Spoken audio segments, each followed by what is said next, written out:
What's in a name? I'm talking specifically websites because that's our thing.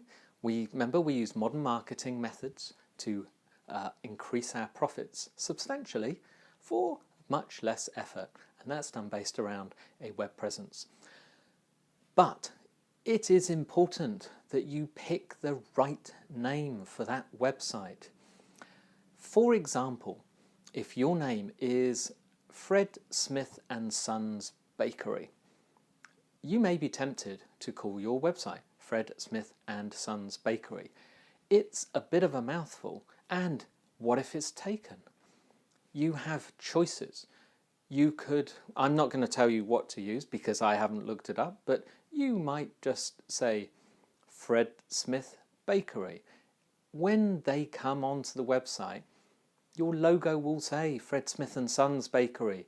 People see you're a real brick and mortar store with the name. You don't have to change the name. It doesn't have to exactly match it. But please do not have very long names.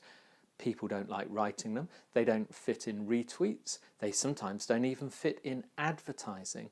You're less likely to be able to use the proper name in Twitter. There's a character restriction.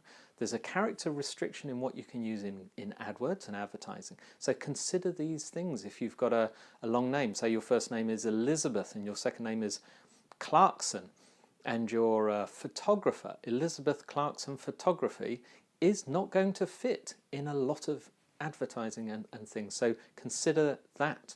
You may want to be Elizabeth the photographer, something like that. Consider what people do, like celebrities do when they get on Twitter. Sometimes they make it the real so-and-so if your name isn't taken, if it's quite a common one.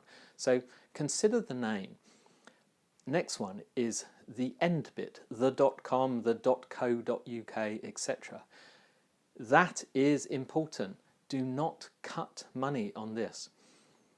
Generally, if you're in America, the USA, you should take the .com. If you're in Canada, the .ca. If you're in the UK, .co.uk, not the other versions. Australia, .com.au, I think that's right, etc., etc., etc. Use your standard country TLD, they're called. So top level domain. So don't bother, if you're in the USA, don't go by .us or something else. In the UK, don't go by this .uk.com, is it? Get the .co.uk because Google ranks these higher in the country. Now, generally I would recommend, so if you're in India, say you get the .in, I would generally recommend getting the .com as well. Don't worry about all the others because there are hundreds of them now. You can get everything. So you might want to get .tv if you're going to do some kind of YouTube channel and divert it there. But I don't bother. I used to, but it costs too much money to keep up with these things because then they bring out new ones. Now you might want to use the .co for a shortening version or your name or something like that. But always get the country one and the .com. That's all I do. Now if you're a charity or an organisation, obviously .org or .org.uk would work for you. But things like .net, etc., don't ever get .info, by the way. A few years ago, all my spammer friends, they used to cost about $1 each. All spam sites ran on .info. Google knows this. That's in the algorithm. A .info is going to rank lower. Very, very important. The next thing to consider is the structure of the name. Now, when you come up with your name, like Fred Smith and Son Bakery, write it down with no spaces and look at it. Look for swear words, cuss words, unfortunate words. The most famous of all, if you want to Google something like, I can't remember what you'd Google, the term bad website names or unfortunate website names. I think the one that normally comes top is Pen Island, a pen supplier, penisland.com. Write it down, don't say it out loud. have a little giggle on me. One of my friends, I'm going to make up her name, call her Angela Green. A web company made her site for her, and she's a therapist, okay, a holistic therapist. She left it all down to them.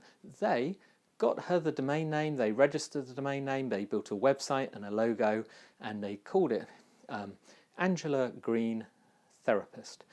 They bought the domain name agtherapist.com, I believe, and that she was using that until somebody read it and said, agtherapist.com. She looked at it again, and yes, that's what therapist can say to a lot of people. Now, of course, you can have a giggle, but when people say it, would you like your business to be called that? I don't recommend using controversy. Of course, French Connection UK famously did a Benetton for the publicity and used controversy and in the initials, and not my bag. I don't recommend. It's a very good long-term strategy. So yes, a name is important.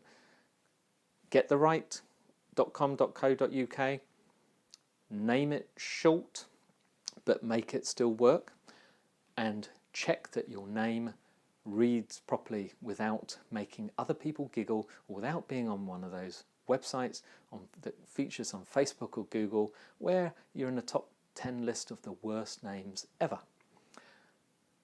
That's it for now, except for we need a friendly follow, and we're going to go down under into Australia to a guy, Jeff Bullas. Now, Jeff is spelt with a J. Bullas is Bullas, so his Twitter handle is @JeffBullas, and his website is jeffbullas.com. Jeff has been around forever. He knows everything. He's a Huffington Post top writer. He's an absolute social media genius strategist. He has a lot of followers. He knows how to use social media properly. He is full of advice on tools, how to make things work better, how to improve everything, which is what we promote at marketingforowners.com, how to improve everything without spending any money. Go check out jeffbullas.com and his Twitter handle, give him a shout out, say hello, and ask him. He'll probably like to help you. If you've got any advice, shoot him a message, see if he answers. I bet he does.